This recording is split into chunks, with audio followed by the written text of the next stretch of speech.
Why are you fine? My husband brought home some tea, and my mother-in-law was rushed to the hospital after drinking it. Even after I contacted my husband, he didn't seem surprised or worried. Instead, he seemed to be unable to understand why it was my mother-in-law who collapsed and not me. It was as if he was expecting me to collapse. After that, I witnessed an unbelievable truth and was shocked. What was our marriage all about? I was confused and couldn't believe it. Tears flowed naturally, but I clenched my fists and decided to take revenge. My name is Mary Smith, and I'm 58 years old. I find myself wondering when things started to go wrong. These days, I'm exhausted both physically and mentally from thinking about it so much. My husband, Michael, was very kind when we first got married. But over time, he stopped doing things like worrying about me or giving me presents. Even when I prepared gifts for him on his birthday or cooked a special meal for our anniversary, he would often forget. After being married for over 20 years, we've become like air to each other, for better or worse. I wonder if it's pointless to expect anything from him anymore. Even though I try to convince myself otherwise, I can't help but feel like I'm not important to him. It's frustrating and makes me feel uneasy. And since my daughter got married and moved out 5 years ago, my husband hasn't even wished me a happy birthday. At the time, I was getting older, but I still felt lonely in this kind of marriage. Before I knew it, my husband, who works for a wholesale company, is almost 59 years old and nearing retirement. He used to be away from home a lot on business trips, but now he's not going to get promoted anymore, and we'll have more time to spend together. Hey, darling. Do you want to go to a nearby cafe this weekend? I want to take a break because I've been working overtime lately. I work for a food manufacturer, and I haven't seen my husband much lately because of all the overtime I've been doing, but that day we had a rare day off together, so I wanted to spend it with him. However, my husband furrowed his brow and didn't even look up from the newspaper he was reading. Why do I have to do something like that? Let me be free on my day off. Well, you know. We haven't talked much as a couple lately, have we? I thought maybe if we went somewhere, we could naturally, start talking. I was stumbling over my words, because I wanted him to understand how lonely I felt. My husband slammed the newspaper down on the table and scowled. What are you talking about? We're not newlyweds anymore. Think about your age. But my colleague Mrs. Williams hasn't gone anywhere with her husband either, and they do everything they need to do through text messages. I know Mrs. Williams too, and she's a kind and beautiful woman who's much more feminine than I am. She's also 59 years old, just like my husband. My husband often compared me to his colleague and told me to be more like her. Mrs. Williams doesn't talk to her husband either, so it's no wonder we don't talk. I was still lonely, but I had come to accept that my husband might be right. From then on, I tried to think of us as just another married couple and not to think too deeply about it.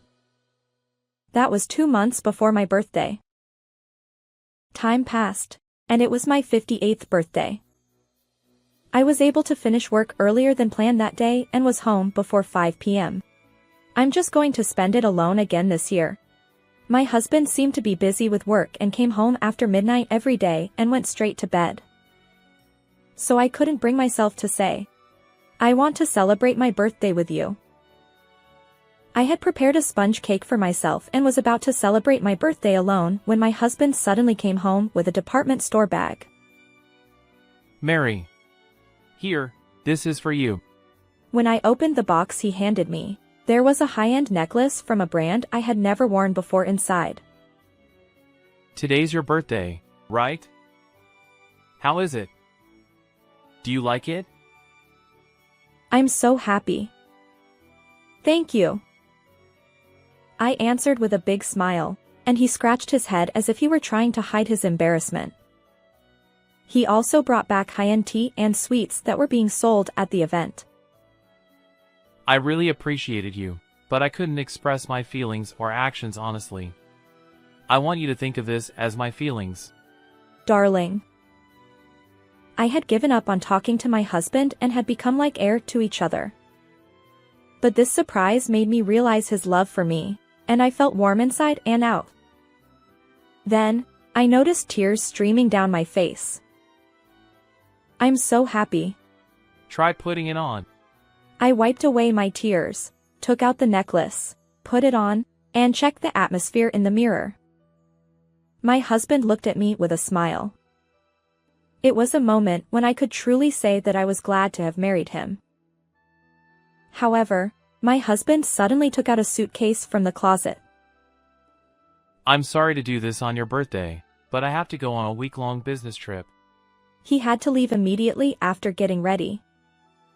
As he packed his things, he apologized repeatedly. I'm sorry, I can't celebrate your birthday properly. It couldn't be helped if it was work. I saw him off with a smile, even though I was disappointed. Oh, drink all that tea without me even noticing. According to the salesperson, it was a special tea that should be consumed within half a day of opening. Sorry. I opened the package to check the smell at the store. Well, it's time. He left in a hurry, leaving me alone to savor his kindness. However, I didn't realize that the tragedy had already begun. After Michael left, about 30 minutes later, I took out a teapot from the cupboard and brewed the tea leaves he gave me while they were steaming.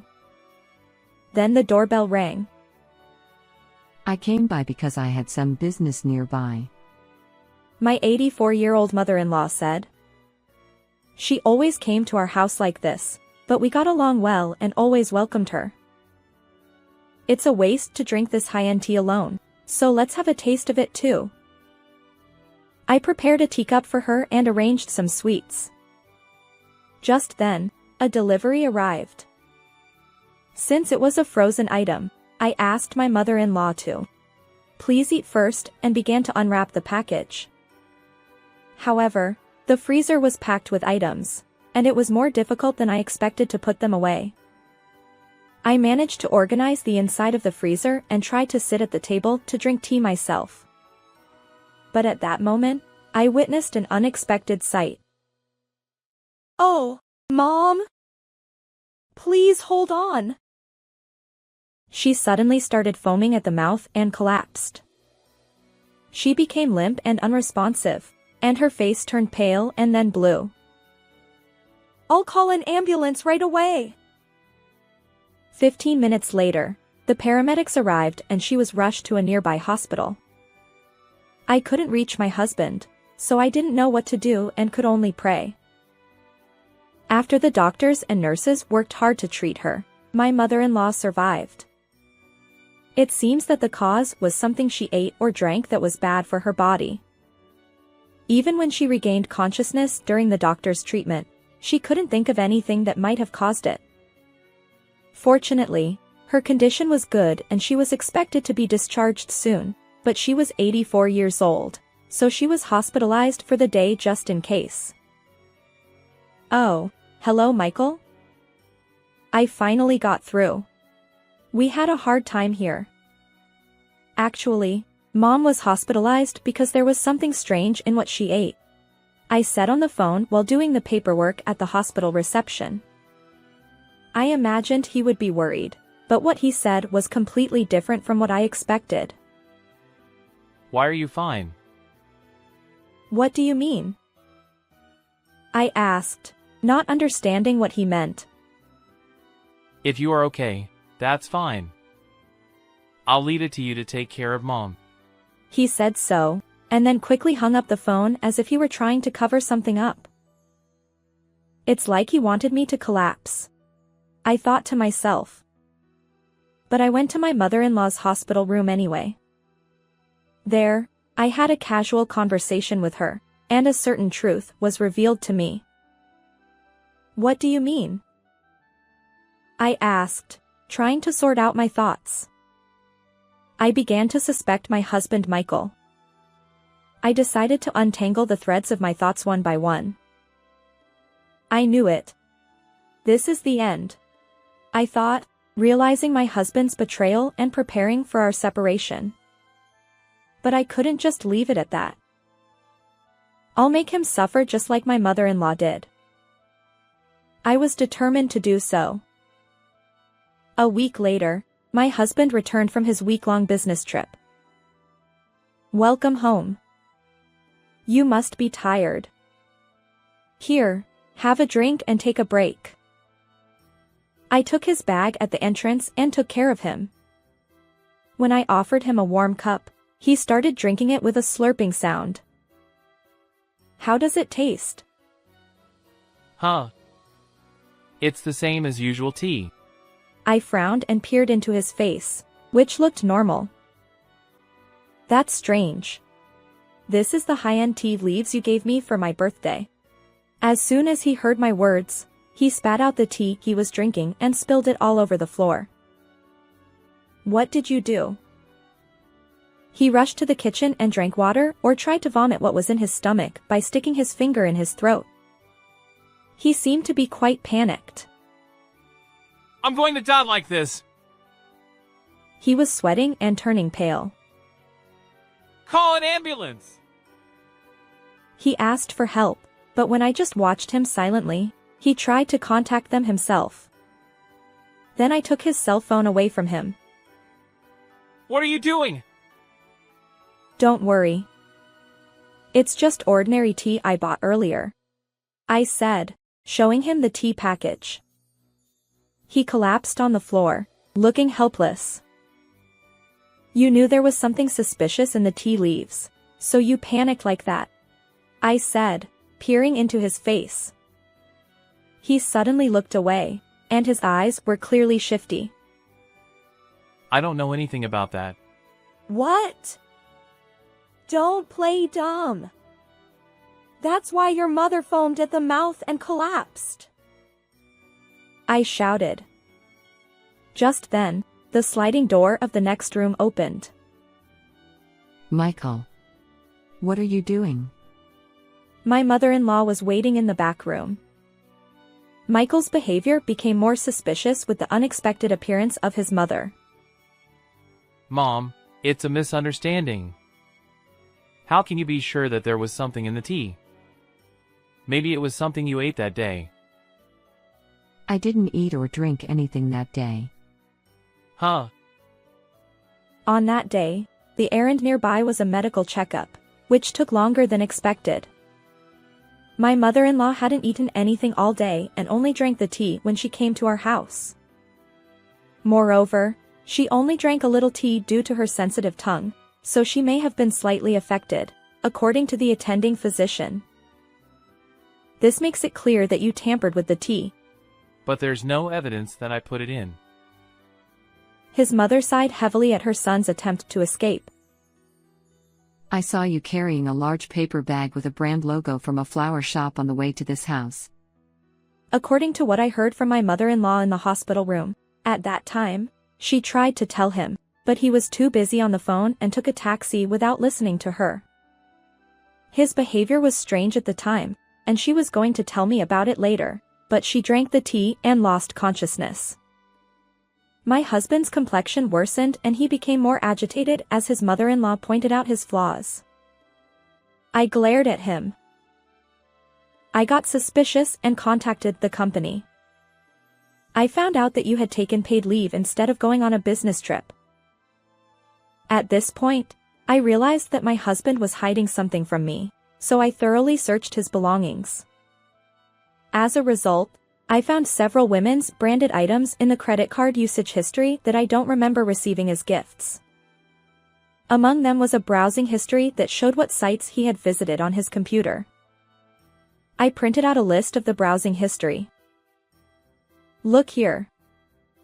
There are traces of suspicious drug purchases and dark overseas sites all over the browsing history and usage details. I showed Michael browsing history and usage details alternately. And this store matches the payment address on the card.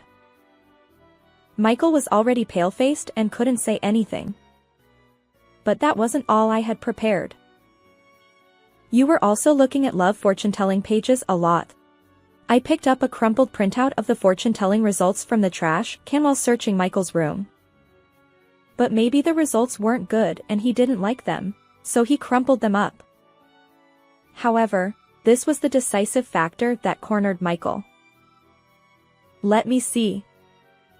It says, Michael Smith and Nancy Williams's compatibility fortune-telling, right? Huh. This is about the Williams, right? My colleague says that she hasn't gone out with her husband anywhere. Williams was the woman who Michael mentioned by name when he twisted my words in the past. I asked the flower shop, and they told me that the bouquet Michael purchased had a message card that read, "To my beloved Nancy." In fact, the owner of that flower shop and I knew each other. Michael had shopped there without knowing it. I realized that my husband had some kind of relationship with Nancy Williams. I thought they might have taken a vacation together. So, when I checked with the company, I found out that she also took paid leave for the same period as you. Did you investigate that far? You said you were on a business trip, but you were actually on a cheating trip. I'm disgusted. Furthermore, I stormed into her house based on the address written on the Christmas card. David, her husband, suspected his wife's infidelity from trivial things such as her makeup becoming thicker or her coming home late. So, her husband recently put a GPS on her phone. So, he knew your whereabouts like the back of his hand. David had installed this feature on his wife's phone, but he was afraid to see her infidelity and couldn't confirm it easily. However, inspired by me, who confronted my husband's betrayal head-on, he finally made up his mind and we decided to cooperate. Instead of me, who is busy with work, her husband, who has already retired, took pictures of you two at the decisive moment when you were intimate. I scattered numerous photos of their infidelity on the table. They were hugging each other, and there was even a scene where they were trying to enter a hotel. Perhaps, you plan to send me to the afterlife and get compensation and retirement benefits, and spend the second life with your mistress. Shut up! That's right! My husband gave up and reluctantly began to tell me about his relationship with her. According to the conversation, Michael and Nancy had a relationship 10 years ago. It was around the same time that he stopped giving me birthday presents. You're really the worst. I've been putting up with you, an old hag like you, all this time. Be grateful! Surprisingly, my husband didn't apologize and instead got angry. Furthermore, he arrogantly crossed his legs and leaned back on the sofa. Suddenly, my mother-in-law slapped the back of my husband's head. I'm ashamed to have a son like you. I'm cutting ties with you. What? But I'm your only son. Please reconsider. No discussion.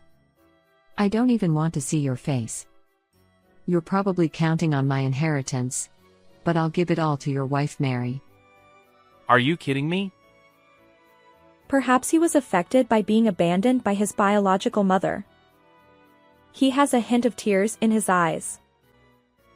Mary, listen, I'm sorry. Can't we start over again? I won't forgive you for betraying me for 10 years. There is no room for sympathy for Michael now, so I clearly rejected him. I'm going to divorce you and demand a lot of compensation. I confessed and apologized, so isn't that enough? That's not a good enough story. Besides, Nancy's husband was fuming and threatening to barge into the company. What? My husband was speechless for a moment and began to sweat from his forehead.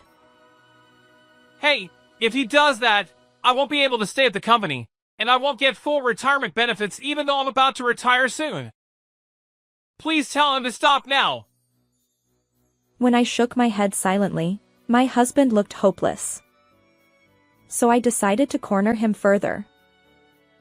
By the way, I tried fortune-telling Michael on the internet and it said the biggest crisis in life. It's surprisingly accurate. I'll try it next time. I'm sorry. Please forgive me. My husband finally apologized profusely and began to cling to me many times. I thought I was going to die and go to the afterlife because of you. That's why I'm apologizing. I'm going to consult a lawyer about this matter, including this one, and take appropriate action. I'm also considering filing a complaint with the police, so be prepared. No way. No matter how much he begged, he finally realized that my determination would not change, and he broke down in tears and snot on the spot. My mother-in-law and I looked down on him with cold eyes. Afterwards, Michael and I divorced. The police report was cancelled in deference to my mother-in-law. I received $20,000 in compensation from my ex-husband and $7,000 from his mistress Nancy. David, Nancy's husband, stormed into the company as he had promised, and the relationship between Michael and Nancy spread like wildfire. They couldn't bear it and resigned immediately. They are still struggling to pay compensation to David, who is demanding it, and they have not yet decided on their next job. Since then, Michael and Nancy's relationship has been strained and they are leading lonely lives. On the other hand, I was approached by the personnel department to extend my employment. I can now work after retirement, which is a relief. And my daughter and son-in-law had a child, so I'm looking forward to everyone coming to visit on weekends, which is my greatest pleasure right now. How was this story? Please subscribe to the channel if you enjoyed it. I'll see you in the next video.